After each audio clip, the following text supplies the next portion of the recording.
that's the beauty in it also, because studying for this character or gimmick, it's just me doing my homework. Like, it's just me going to class. Like, so you know what I mean? Like, it's there already, like, you know, and I'm passionate about it. It's not like I'm learning how to program a computer. Like, you know what I mean? Like, it's something I'm actually interested in, and, you know, but at the same time, I have to be very careful. So I've been in the wrestling business for over a decade, between podcasting, done some social media work backstage. And one of the biggest lessons I've learned is there aren't a lot of friends.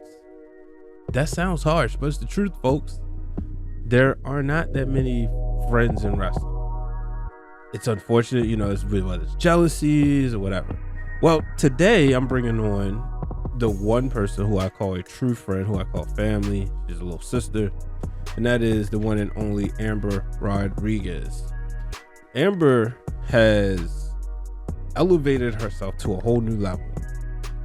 Not only is she a wrestler, but she's also an esthetician. So I'm excited for you all to hear this conversation as we talk about her career as a wrestler, making the decision to take a break, and then get back into the business and more. So ladies and gentlemen, here's my conversation with Amber Rodriguez. All right, ladies and gentlemen, on the line today, I have somebody who is essentially one of my best friends on earth, somebody I'm very close to. She is more than a wrestler. She's a mother. She's a superstar. I don't know if she ran a track, but she is a esthetician in and outside of the ring and beyond the gimmick. And she is the one and only Amber Rodriguez. Amber, how you feeling today? I never ran track. I rebuke that. So I ain't either. I ran around the track and was out of breath halfway. I was that girl in PE that like walked you know how you're supposed to do the mile run? I walked it, and I was just trying to look cute with like my one friend that I had. And now look, your cardio is probably way better than anybody else in the class at this point.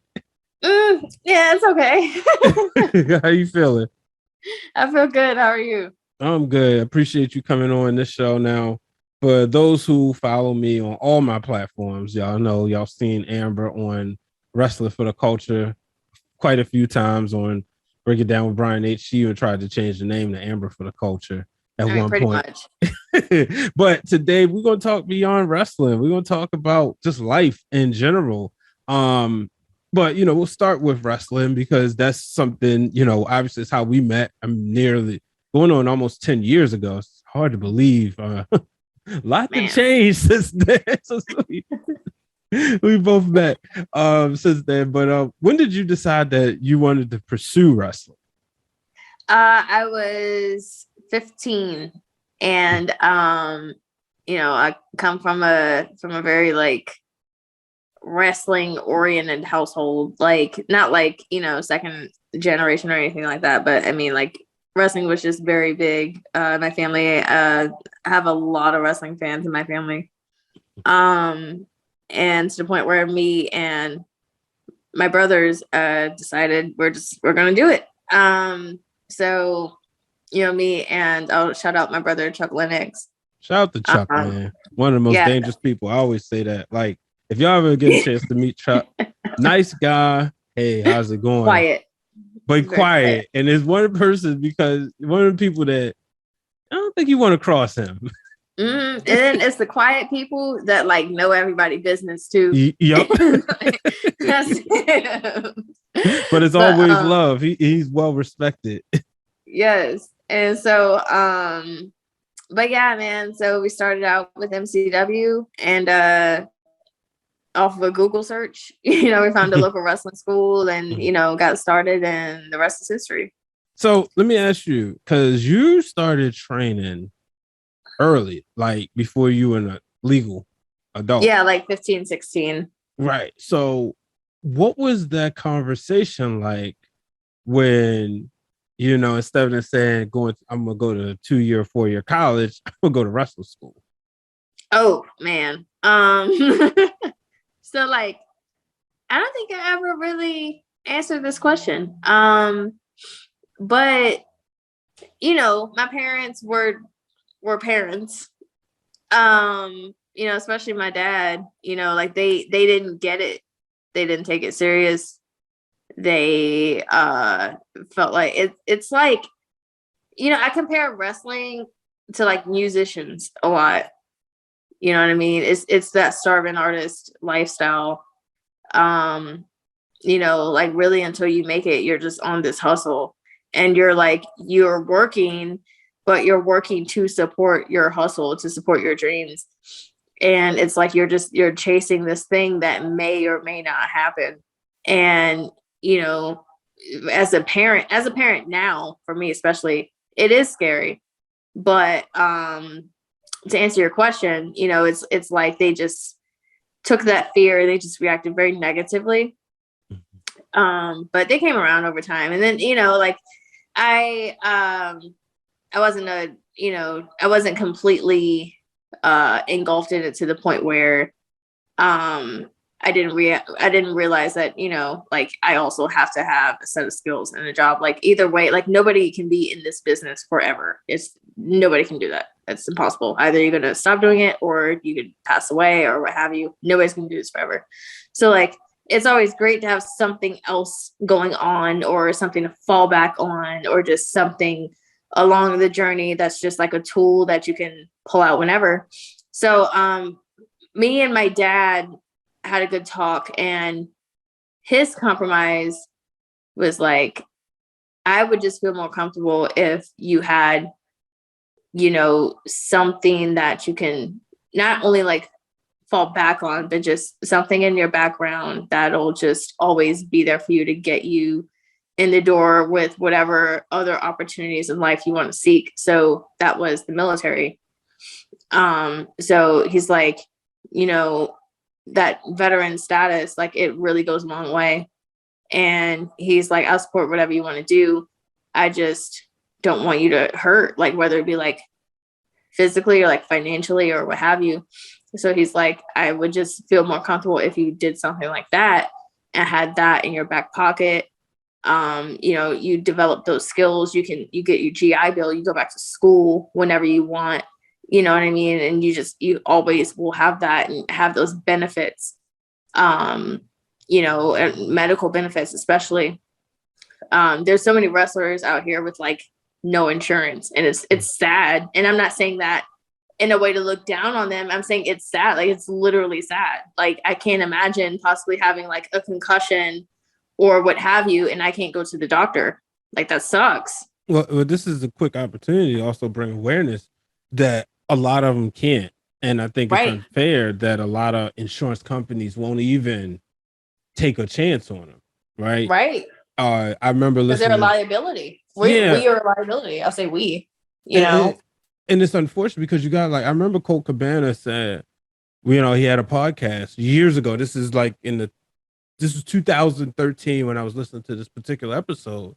And he was trying to explain to the insurance people, he's like, well, I'm a podcaster. So he kept trying to go around the bush without saying he was a wrestler. Well, they do their research. It's like, oh, you're a professional wrestler. We're not going to insure you. So I think that considering insurance is something that you pay for that you hope you don't have to use, it's unfortunate that insurance companies won't take a chance on wrestlers, you know, especially when it's something that you pay for out of your own pocket. Mm-hmm.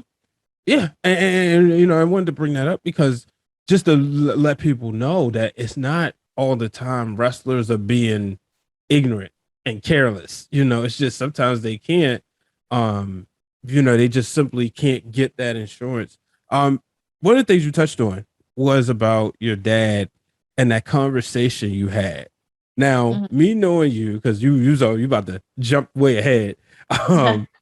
Me knowing you, by this time, did y'all have, let me ask you this, did y'all have the conversation early and you followed up on it later, or was it right before you went in the military? So he brushed on it a little when I first got started, just brushed on it. And then it's like, I feel like he had that moment of, oh man, she's really doing this. Let me like pull her aside. You know what I mean? And so like, I think I was already 5 years in when he That's where was I was like, going. Because yeah, you had already won a few championships by yeah. now. And that's I was at what, a peak. yeah, your first peak. Yeah. And that's what I wanted to touch on, because you had already showed that, okay, you had some success. You were in high level programs, high level storylines for people who don't understand what that means. So Yep. you had already proved, like, you know what? I'm pretty good at this. You have essentially broke through the glass ceiling as a wrestler during your No pun first intended. run. So that's what I'm saying. Like, so you said he realized, it's kind of like light Yep. bulb goes off. Mm-hmm. We will call him Mr. Rodriguez for the sake of the show. Yeah. Mr. Rodriguez, light bulb goes off. He said, I gotta get to my daughter, and kind of like reassure her, like, hey, you're good, but eventually you're gonna come down. Yeah, that's pretty much what it was. And then and he was very, and I love my dad, man. I'm such a daddy's girl. I love my dad because he was very careful to not completely trash Mm-hmm. what I was doing, but just also be like, just ask those real questions. Mm-hmm. Like, what if you get hurt? What are you gonna do? Mm-hmm. You know what I mean? And just those real questions. And hey, have this going for you in the background. And like, that's honestly one thing I can say about the military. Like, you're set for life. You play your cards right. If you play your cards right, you're set for life. And that's pretty much what he was saying. You know what I mean? Like, have that going for you. Go back to school, have your benefits, and also, and then come back to the state. That was the biggest thing he kept saying. Wrestling isn't going anywhere. It's not going anywhere. You know what I mean? And, it's scary. It was a scary move being at that peak in my career. And it's like, no, I'm going to go do this. And, I ain't the gonna plan. say I didn't believe you, but I remember I was like, are you sure? I was Yep. like, And everybody was like that. Like, wait, what? You're going to do what? Because I'm not, and I'm still not the person to like take orders and like, you know what I mean? Like, yeah. Like, and if we want to paint context, like, obviously this won't be just a wrestling conversation, but for me, as your friend and big brother, yeah. I was happy you did it for your mental stability, your mental health, Yes. and physical health. But it was also that period of give divas a chance, just started. Yep. It was, and that's the thing. It's like I had mixed reactions from my tribe, from my circle. I had that reaction of like, man, you're throwing it all away. You're like super close to like, hitting that breakthrough. And then I had that other side of like, it's a smart move. Mm-hmm. You know what I mean? Like, Dan McDevitt from MCW, when I told him, and I pulled him aside and told him, hey, this is something I'm really thinking about doing. He said, that's smart. He was like very supportive. He's like, because nobody wants to end up like Mickey Rourke in The Wrestler. You know what I mean? Nobody wants to end up like that. And he was like, it's a smart move. And so Dan was always great. He's always been great to me when it comes to stuff like that. And then, he's a dad too, so he gets it. You know what I mean? But yeah, man. So it was those mixed reactions. And then, I also had dealt with, as I spoke about on the wrestling realm, there was that issue of sexual assault and things like that I hadn't went through. So it also provided me an escape to just like take a step back and find myself and kind of rediscover myself. You know what I mean? And so it just provided me a lot of opportunities for that. It just kind of took me out of my comfort zone, took me away from that, and just provided me something else it was a new toy to play with, if that makes sense. Yeah. So sorry, go ahead. Oh no, I was just gonna say it was just, just something else for me to direct my attention to and just kind of take a step back and reflect on everything. You know what I mean? And it's like, as corny as it sounds, but if you love something, let it go. If it comes back, it's yours. You know what I mean? And that's pretty much what happened. I'm laughing because my mother told me that after my first heartbreak. And that's what it was. Like, yo, like I swear, like again, as corny as it may sound, this was like low key my first heartbreak. Oh, like leaving wrestling was like my first like big like breakup. Wow. Yeah, see, I had mine at 16. It was the worst. February 2nd, 2003. Damn. You know, yeah. Can I say damn? Yeah. It's damn. Yeah. I mean, and we got back together like 3 weeks later, but boy, that man.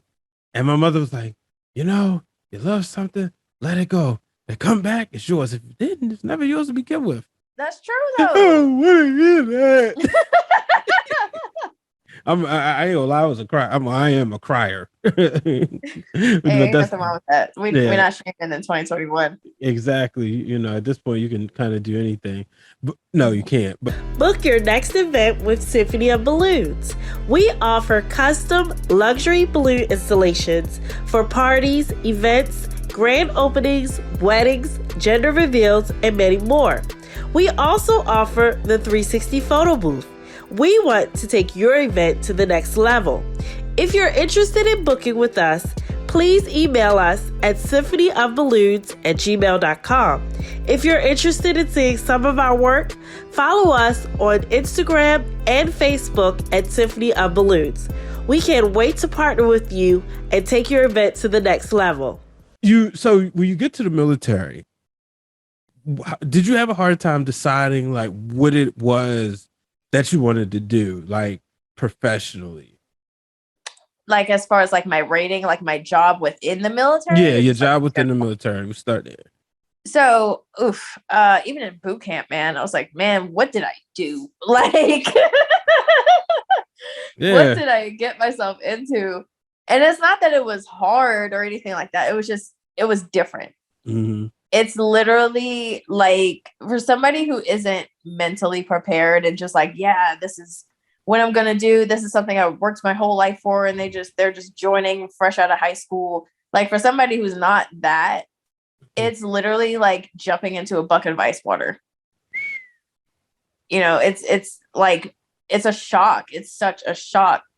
And, once I got through boot camp and I went to my first unit, out of all the jobs, like I had no idea. I literally had no idea like what I wanted to do, if I even wanted to do this long term, like it was so many moving parts. And I don't think it was until like my second year in that I'm like, okay, I kind of feel like I want to do this. I got into administration, or no, I wanted to get into administration. I'm like, you know what? I want a desk job. Like, I didn't join this to like get shot at or like anything crazy. I just want to sit at a desk. And so that's what I do now. Just administration, and it's kind of like HR. But then, I'm trying to like sum this up and shorten it as much as I can. But I don't think it was until like my second year at this new unit in Mobile in the South that I'm like, I don't want like this isn't my forever. It's not my forever. I respect it. I love the doors that it has opened for me since doing it. I love the changes that have made, the difference that I've made since I've been a part of it. But it's not my forever. This is not my first love. And then wrestling felt like the one that got away. You know what I mean? And so like I felt like I'd be remiss if I didn't answer that what if for myself, which is why I came back. It was, yeah. When did you know? Like, I remember getting a call or the text. Maybe it was one or the other, and it was like you said, like I'm getting ready to come back. But when did you know? Like it was time. Was there a moment, or was it something you saw on television where you was in like? 2019, I was deployed in California, and I was deployed for training. And there was a company out there with a local wrestling school, and we were doing so much PT and stuff like that. And it was highly encouraged that we work out outside of normal hours. So I was like, I'm gonna go train. Like I saw like advertisements around the city, and I was like, I'll go train. I used to do this stuff and see what's going on with this. And it was like riding a bike. I went to training, and shout out to this guy named Ricardo who had wrestled in Mexico for the last 20 years. And he had freaking picked me up and dust me off. And like, I went back to training, and training became like a regular thing on that deployment. And it was just so fun. It was so fun. And it was like exciting. And I was like, man, like, and then I got my my orders to Mobile. And that's when I came across Elevate Pro in Louisiana. And, again, like I was like, what if I took a booking again, And so, yeah. And so that's how that happened. And then, it's like, after that show, I'm like, man, like this is where I need to be. Yeah. The day before Kobe Bryant died, me and my former manager, my good friend Marin, shout out to her, we came and saw you, and I could see the that fire you had in your eyes, the confidence when you walked to the ring. You stood there and you had to cut a promo. You could see that what I saw when you first started wrestling and we first met, it was even bigger than that. Was it a thing where you finally got back and wasn't going to let this go again? Yes. It was very much that. Like, it wasn't let's just see what happens. It was I'm coming back to get signed. I'm coming back to make it. I'm coming back to take back everything that I felt was stripped from me, I'm coming back for everything they said I couldn't have. And I mean that, and so, yeah, here I am. We're going to get back to wrestling, but one of the things I want to talk about is your business, Ashley Renee Beauty. Go to AshleyReneeBeautyLLC.com, right? AshleyReneeBeauty.com. Oh, it's there's so many different variations. It's annoying because there's so many Ashley Renees out there. So, but when did you develop the passion for being an esthetician? So, 2020, like early 2020, before hell broke loose, right? Huh? Before hell broke loose, right? Literally. So, yeah, I was always interested in the beauty industry. I dabbled around with being a makeup artist before, but I had some aesthetic work done, and I was like, man, like I feel like I could do this myself. Like, so I spoke with the owner of a local wellness spa here in Mobile, and it's like, hey, can I like shadow you sometime? Like, that's one thing about me. Like, I'm never scared to like approach somebody when it comes to learning something I'm interested in. Of course not. Like, you hit people in the face for a living. What'd you say? Of course not. You hit people in the face for a living. That's true. But yeah, and even with that, like, because it's so many people like they want to do something or they're interested in something, but they never do anything about it. Like, go find someone that does it and ask them and talk to them, pick their brain. Like, it's one thing that we've always been taught in wrestling. So, we look up to our vets and we go to our vets for advice and pick their brains about stuff. So why not have that mentality in the civilian world or in the regular world? You know what I mean? Like, why not have that mentality when it comes to other stuff? Like, find your vet and pick their brain. You know what I mean? So that's the mentality I had. So I found my vet, I picked her brain, and then I studied her and shadowed her for a while. And then you know, it was like within that time, I think she gave me like 3 months or whatever to decide like if this is what I want to do. And then, so yeah, I started like with just basic stuff like waxing, and then I went to like facials, and then, you know, then I started diving a little deeper in my own studying and my own research, and I dove deeper into like body contouring and, you know, just other aspects of wellness, like, and I don't mean to be like TMI, but like vaginal health and like, you know, just yoni steaming and just yoni care and just helping like women feel good about themselves and feel, you know what I mean? Especially like when it comes to body contouring, like I love working with like new moms that have, you know, that have that new mom bod. And that's why I hashtag mom bod so much, because like a mother's body is a work of art. It's beautiful. It's sacred. It was someone else's home, you know? And so it's wonderful to me to be able to work with new moms and, you know, help them get to a place of confidence. And so anyway, I say all this to say, just working with all that and seeing all that just really like made me feel like this is my niche. Cause like I said, can't wrestle forever. So like, it's like that other thing that I always kind of wanted to find that the military unfortunately did not give me, but this does. It's like that thing like outside of the ring that I'm like, this is it. You know what I mean? So it just gives me that drive.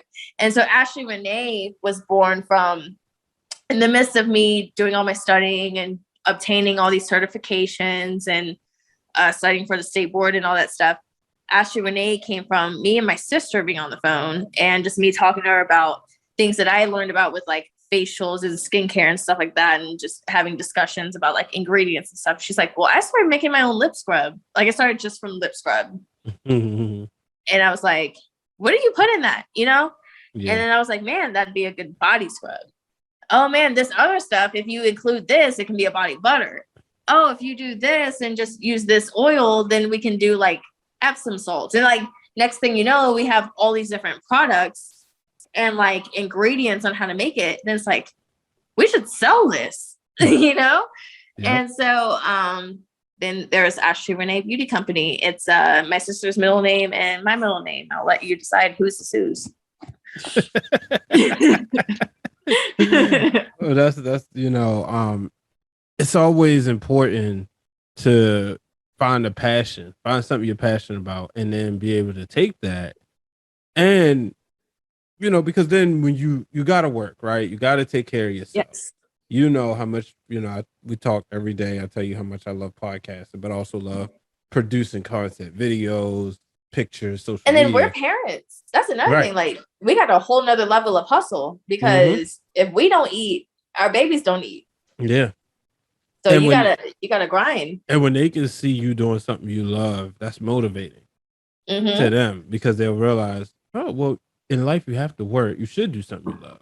You know, you say go to school, so then do your work now, so that you can do what you want to do, not what you have to do. You know. Yep. So now, you know, you created this business. You're the mad esthetician. Well, before I get to the mad esthetician, you come back to wrestling, and as you come back, you're Lorena Renegata. I get that right? I would get after she done retired. But Rodney Hunter came up with that moniker. Okay. So shout out to him. Yeah, I was going to ask you, why did you come with that and not be an esthetician right away? Well, like when did you decide to do the character switch? Honestly, the light bulb didn't go off for a while. I didn't really have that aha moment. I'll never forget. I was in my car. I was on my way to training, and I was talking on the phone with someone. I won't say who, but I felt like I was fading into the background. Okay. And just, you know, thinking of how I can stand out. Because I'm like, I didn't just come back for nothing. I didn't come back to just fall right away. Weekend warrior. Yeah, exactly. So, I'm like, man, like I really want to have that something that just separates me from everybody else. Like you can't deny me because I bring something to the table that nobody else is doing. And I was like, just kind of venting. I was like, yeah, like I got my own business, I got my skincare line, and like, just doing extra things like trying to build a brand. You know what I mean? Like I'm also an esthetician.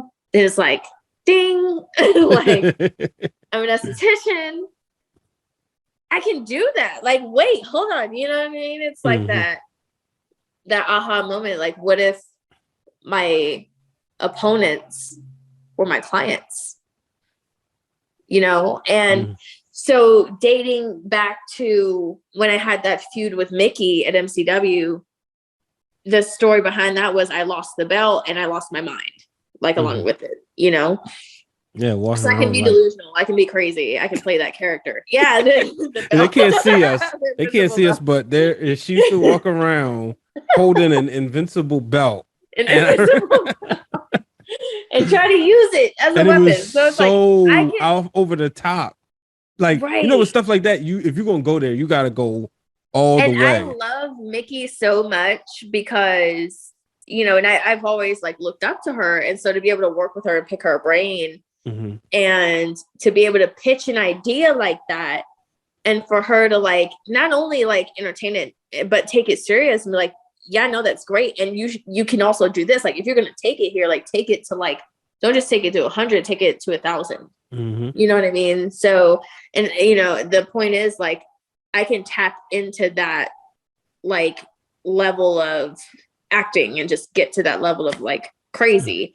So I was like, what if this character, this esthetician had just a deeper layer? I'm all about layers. I'm all about backstories and just like, and that's why I tell people, you should not only just pull your inspiration from wrestling, but like there's like movies and TV, like even with the whole evil queen thing, like I got that from Once Upon a Time. Regina, that character. I'm gonna say this. We're gonna pull back the fourth wall a little bit for those who do not know. I'll say the special advisee of Amber Rodriguez. I was trying to figure out something cool because Paul Heyman's the advocate, and I saw that, and I was reading something you said. It was like a special advisor. I was like, this dude. Yeah, so he's the advocate, so that's where I got it from. So I was like, I'm I'm the special advisor, because I mean, it was actually a social media manager, right? But I do seek your advice on a lot. So it's the cool part was that a lot, like the cool thing that we do a lot of times is we'll sit back and have like an hour-long conversation pitching ideas, and she'll tell me, go watch this or go research Plague Doctors. And and I'll say, well, did you remember this match from 1992? Yeah. I'm like, wait, you wasn't born yet. So I did my history. So folks out there wondering, yeah, she's a historian, so we'll always play off each other. And that's the cool thing. Like you said, you can get inspiration, but and not only does this work with your in-ring persona, but it also works in your business. You know what I mean? Because you could go back and see how other estheticians have worked, and what they've done is like, okay, well, how can I apply this? Like you said, with your sister, I almost said your cousin, your sister, figuring out, oh, well, we can make a body scrub. We can make this, Yeah, we can sell it. Like it took just basic like merch to a whole nother level. Yep. Especially with this whole thing of being an esthetician and the whole perfect like me thing. Want to be perfect like me? Buy these products, you know what I mean? So it's a whole other level of marketing and stuff like that. And so and like everything that I have went through in my past prepared me for this moment, because even from being the evil queen thing and the feud with Mickey at MCW and the crazy thing, like it's like, okay, this character can have that layer, because it's not like a normal, I won't say normal, but just like your standard repackaged wrestler, where it's like they went from like one gimmick to like, now I'm this. And it's like, I'm still Amber Rodriguez. She just got a job. Like, she got a job. And not only did she find another career path, but she kind of lost her mind along the way, Mm-hmm. you know, and just took it a little too far, what is too far?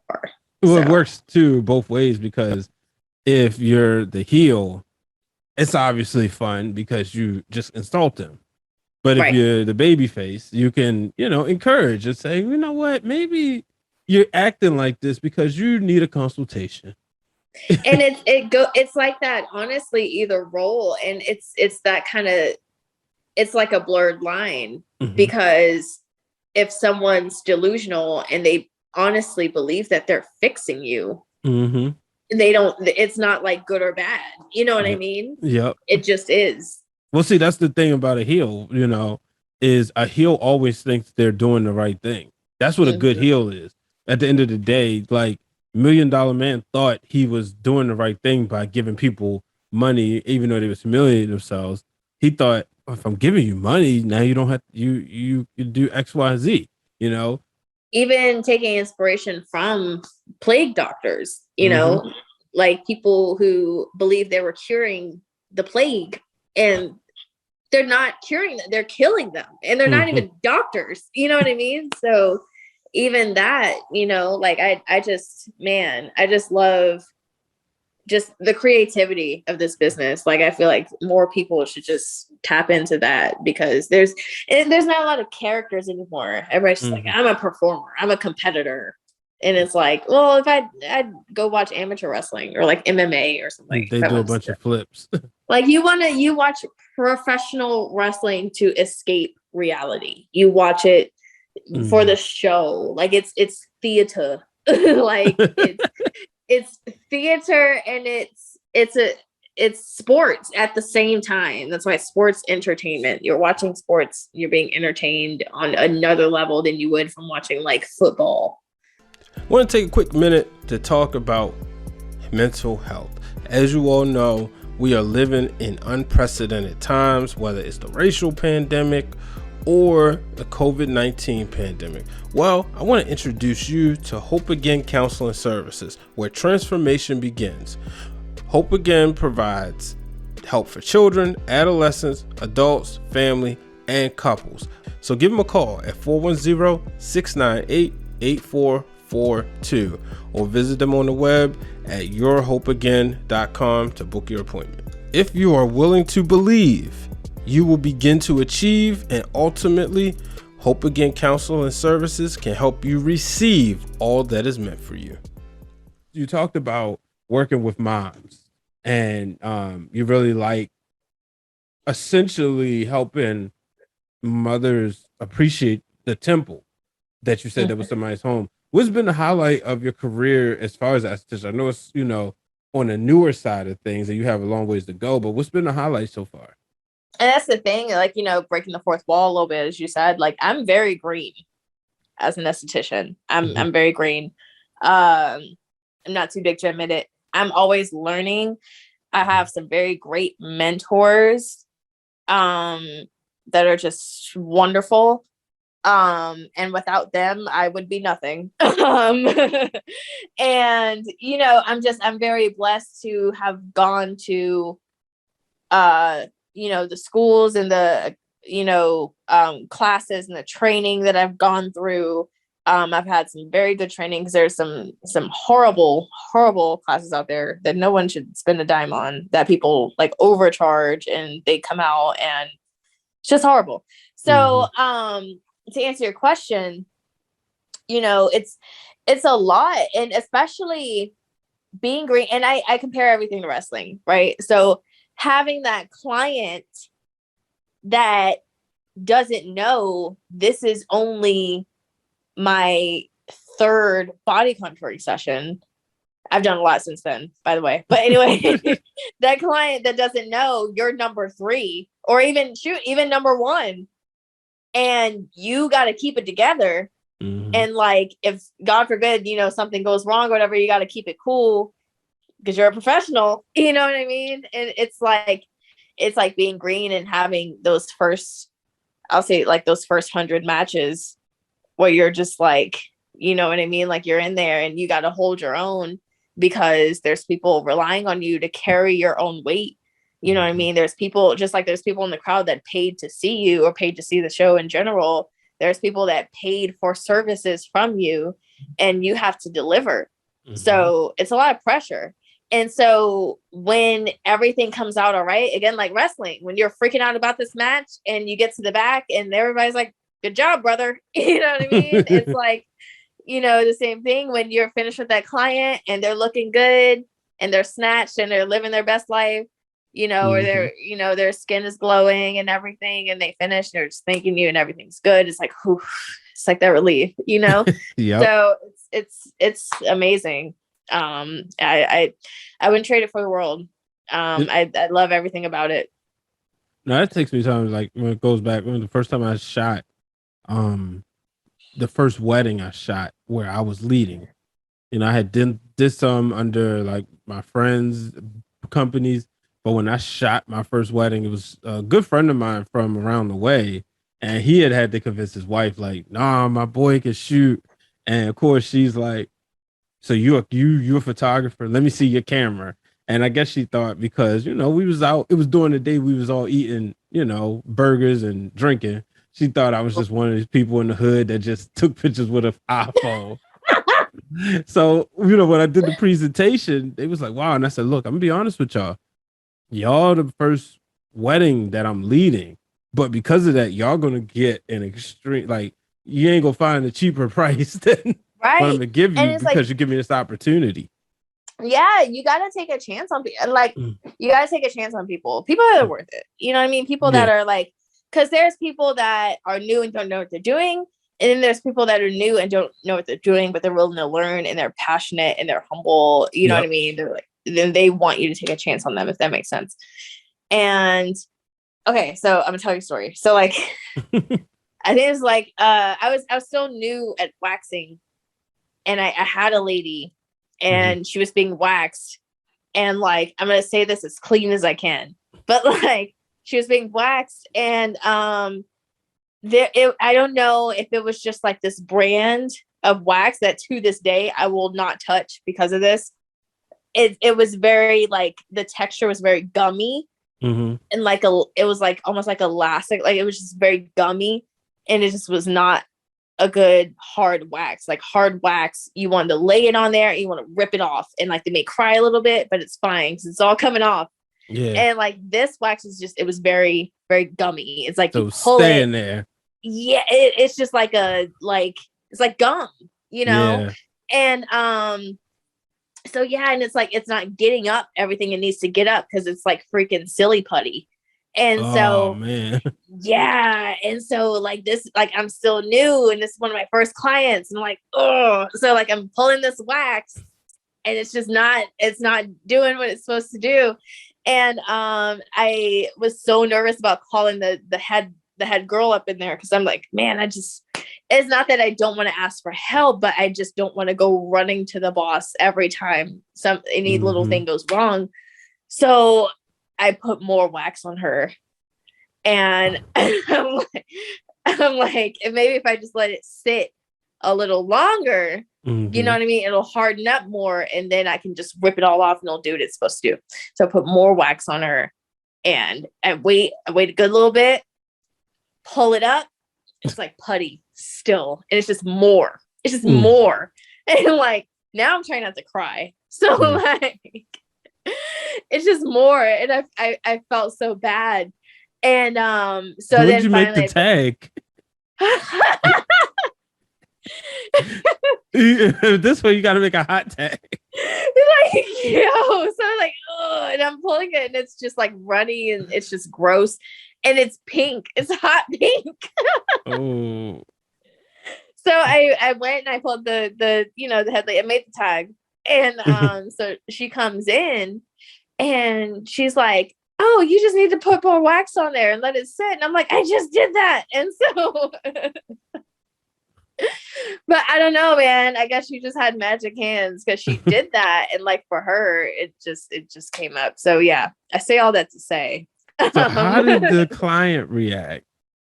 So, okay, with her, she was, so waxing hurts. Right.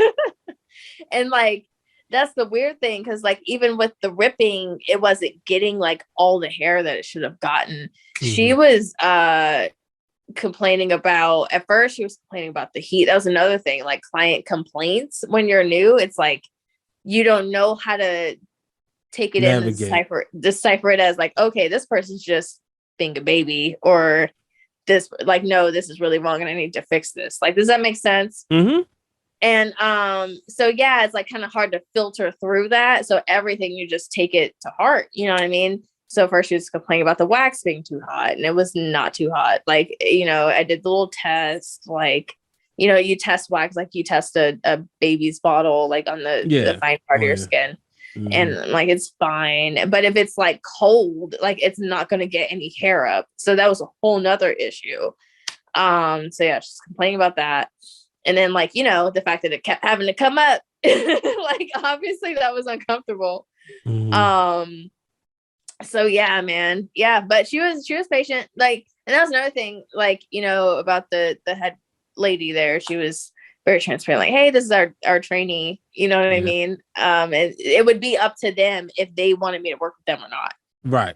So, but you know, they a lot of women, and we had a couple of guys, but a lot of women were very, you know, receptive, like, hey, you gotta learn, you gotta work with somebody someday, you know. So I had a lot of good guinea pigs. And yeah, at that time, that was one of the first clients that I was able to take without her being in the room. Like, that was like, you know what I mean? One of the first ones where I was able to like leave the nest. And yeah, that happened. So oof. Wow. To this day, I don't get that wax. Yeah, well, I mean, that's the thing, right? Every experience is the best teacher. Yes. You know, it's like the other day I was trying to edit a podcast and I was trying to use a different program. And I was like, I had got the, you know, the virtual training, and I'm excited. I'm like, yeah, I'm finally about to use the program that they want me to use versus the one I've been using. Yeah. And I had like hit one wrong button, couldn't figure it out. Mind you, I'm on deadline. I'm like, shoot, I gotta get this out. So, and you remember what I told you Tuesday, I was like, everything that could have went wrong that day went wrong. So when you had the bell has to ring. You know, and that was the thing, you know, which fast forward literally 2 days later, turn around, boom, I got it situated.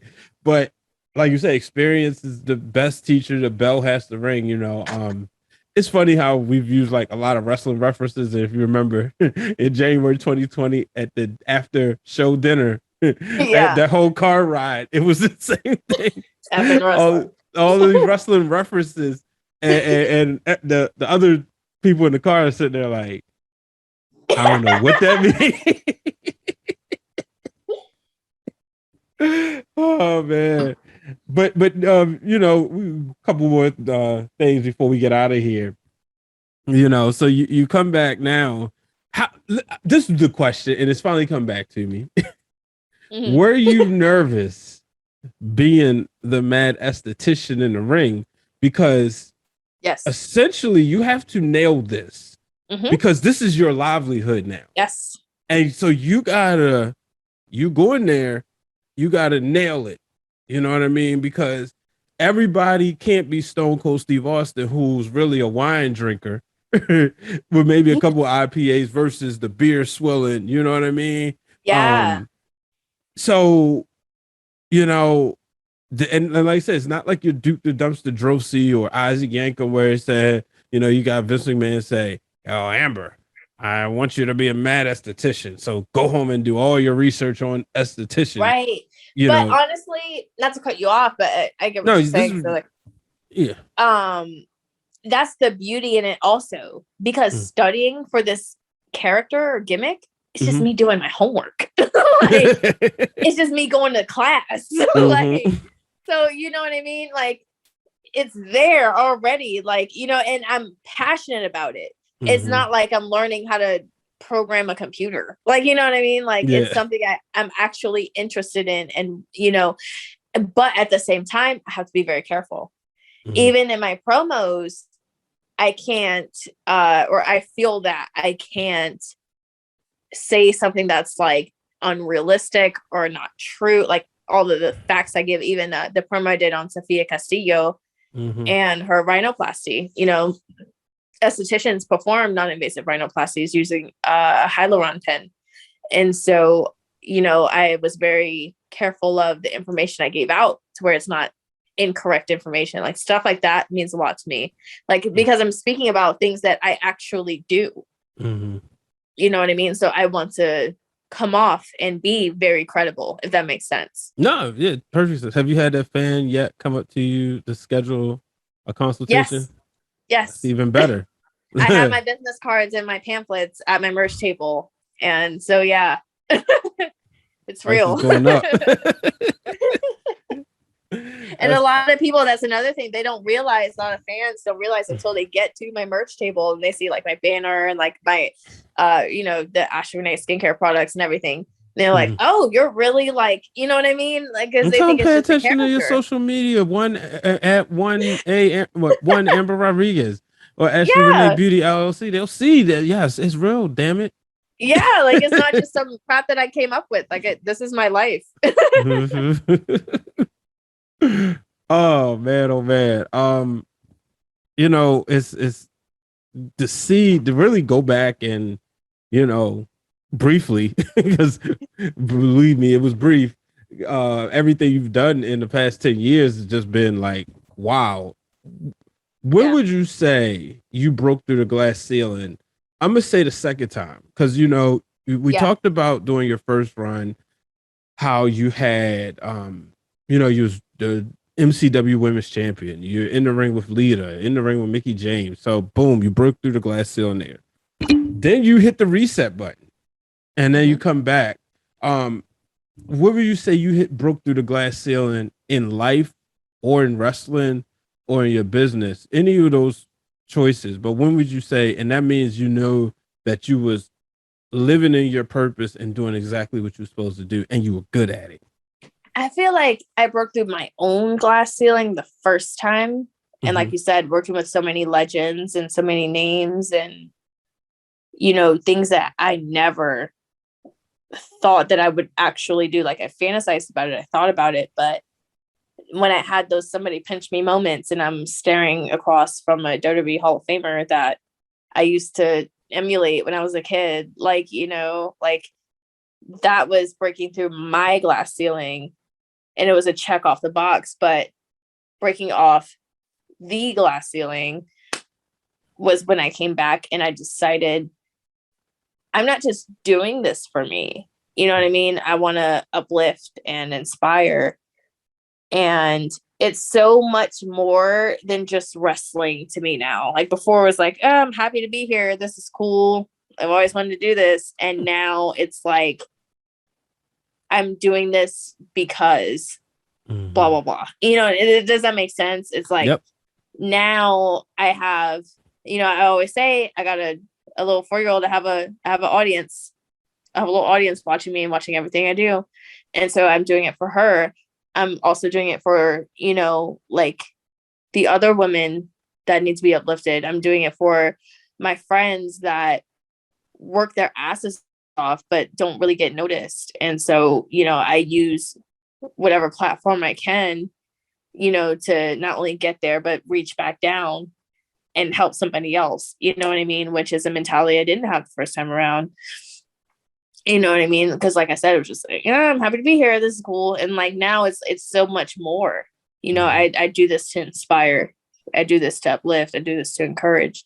And you know, breaking through that glass ceiling of this is my job outside of the ring. Let me bring it to the ring and intertwine the two. You know what I mean? And serve a greater purpose as far as just like having a profession to where I get to help others look in the mirror and smile. And then also performing an art that I can kind of put on a show that encourages and inspires others, while at the same time it's, you know, emulating something that I actually do. So while at the same time doing something that I love doing and I've always wanted to do. So it's kind of like killing a lot of birds with one stone, if that makes sense. You know what I mean? And so let's take things full circle. Yeah. Your dad. Yeah. You said he told you, you ain't gonna be able to wrestle forever. Find your passion, find a backup plan. You tell him you're gonna be an esthetician, and then you bring it to the ring. What was his thoughts about that? What was his thoughts about your return to the ring, and then the fact that now you come back with a better mindset than you did when you left? He literally, and we had this conversation pretty recently. He said, "This is all I've ever wanted for you." He's like, I'm trying not to get emotional. He's like reinforcing the fact that, it's not that I didn't believe in you. Just as a parent, I want you to have that insurance, literally and figuratively. You know what I mean? And so as far as what I do in the ring now, even he's like, it's genius. Mm-hmm. You know what I mean? And it's a way to just keep everything moving. You know what I mean? You're keeping everything moving. And then you worry about spreading yourself too thin with doing this over here and this over here. And he's like, you found a way to kind of combine it. Yeah. You know what I mean? So it's keeping everything happy. And like I said, like killing two birds with one stone. And I'm still waiting to break that glass ceiling of like, being signed somewhere and just like having these things going for me at the same time. And it's just like I have multiple sources of just like, not just multiple sources of income, but just multiple sources of like, doing what I want to do just to help others, if that makes sense. Absolutely. But I feel like I'm definitely on my way to that. Me too. I love that this is audio and you can't see that I'm making my bed right now. Like I said, I've told you this numerous occasions and I'll say it publicly. I watch you go from a teenager to a woman, phenomenal mother, somebody who will literally help anybody. Essentially, you want everybody to be perfect like you. Trust you. You're a professional. Those are her taglines, folks. And which everybody should be. Get a shirt. You can get an Amber Rodriguez t-shirt. One that says "Trust me, I'm professional," and the other one is just say Amber Rodriguez. Another one says Amber in the mug too. If you go on her social medias, which is on this graphic, you'll see where there's links in the bios. But you've overcome so much, and it's stuff that we didn't touch on, which they can check out our Wrestling for the Culture episodes and they can see there. But we wanted to keep this on a positive, but just to see how far you come, it's like, wow, it's amazing. And it's never that I had any doubts, because I knew when you told me in 2019 that you was training and that you was in California, like I'm training and this and it was like, oh, so I'm gonna take my bookings. I knew like you're coming with a purpose, because I knew how much you value being a mother, so I knew you was gonna come with a purpose. So I'm just proud, super proud of you. Thank you, man. It means a lot, because and it's not even the beginning. You know what I mean? I feel like when I decided to repackage myself, that was like a gear shift. Mm-hmm. You know what I mean? It's like, okay, I'm coming back and wrestling again. This is cool. And it's like, I'm right here. And it's like, no, I'm going to do something that literally no one else is doing right now. And now I'm here. Yeah. You know what I mean? And then it's only further up from there. Mm-hmm. So.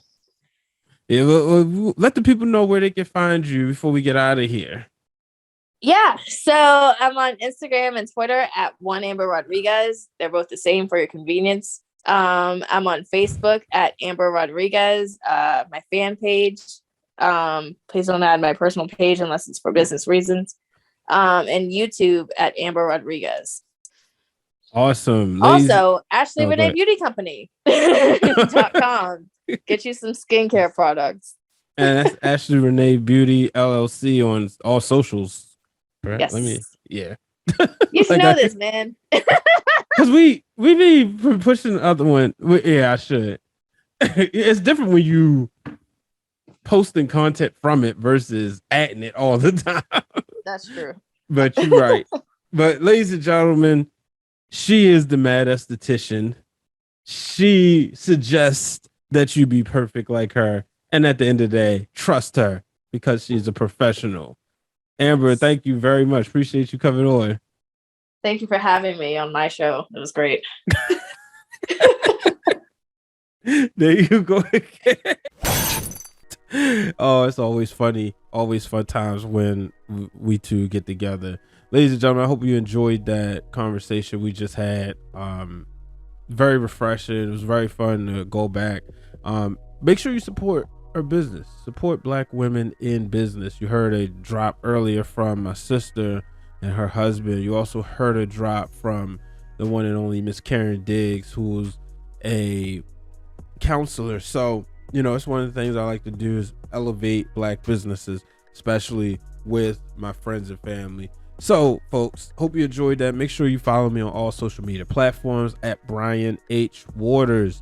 Make sure you have hit the follow button, hit the subscribe button, drop me a 5-star rating. Until the next time, folks, make sure you do not let anyone set up a ceiling you can't break through.